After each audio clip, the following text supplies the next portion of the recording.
मेरे जन्म पर तुम्हारे उतरे चेहरे, हर कदम पर तुम्हारे कितने पहरे। चलने को कदम बढ़ाया ही था कि बांध कर पायल तय कर दिए मेरे दायरे।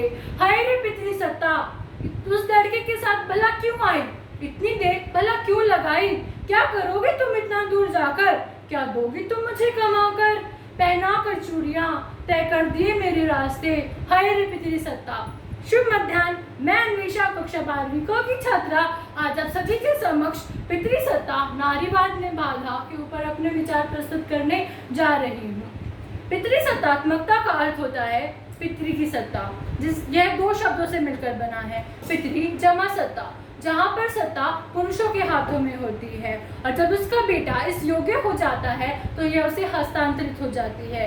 कुल मिलाकर सारे प्रबंधन पर पुरुषों का ही वर्चस्व होता है।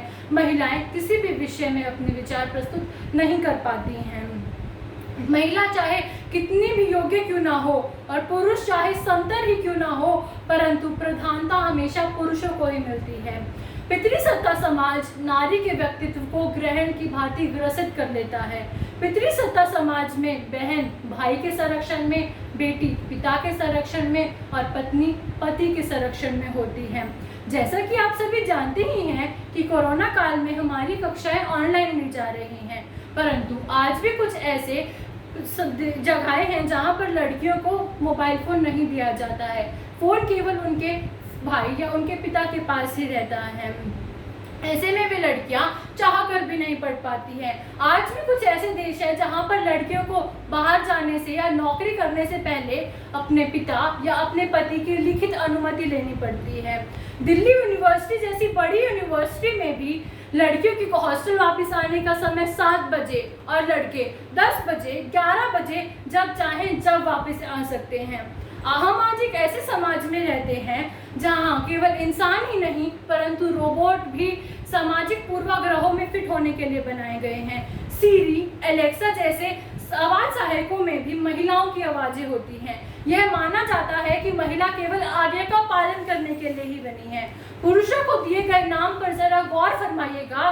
मंजाजी खुदा, खामिन, पति परमेश्वर, इन सभी का अर्थ होता है भगवान या स्वामी। स्वामी तो हमेशा दासियों पर राज ही करता है।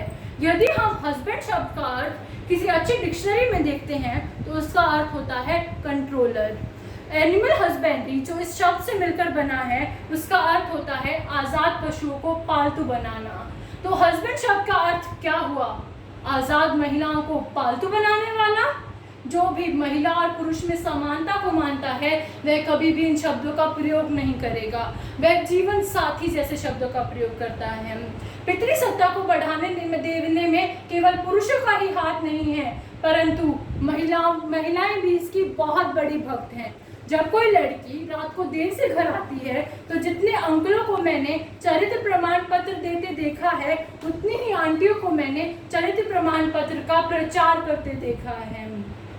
जब एक लड़की अपनी मर्जी से शादी करने या अपनी मर्जी से कैरियर चुनने की बात करती है तो जितने ही पिताओं को मैंने नाराज होते देखा है उतनी ही माताओं को मैंने अपने प्राण हर देने की धमकी देते देखा है।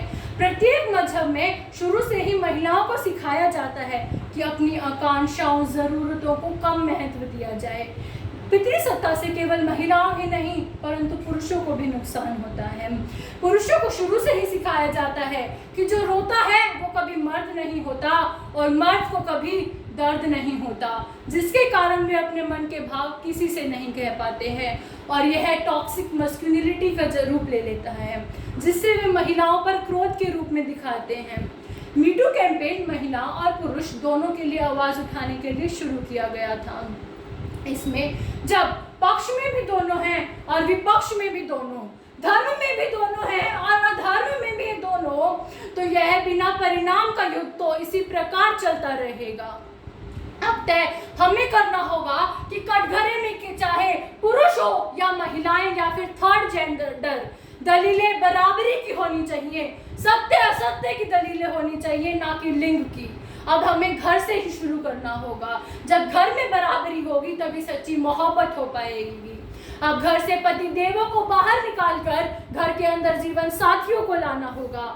जब बच्चे शुरू से ही साथी नुमा जीवन बिताते हुए देखेंगे तो बेटे दानव नहीं परंतु मानव होंगे और बेटियां दासी नहीं परंतु बराबर की इंसान वह होंगी। धन्यवाद।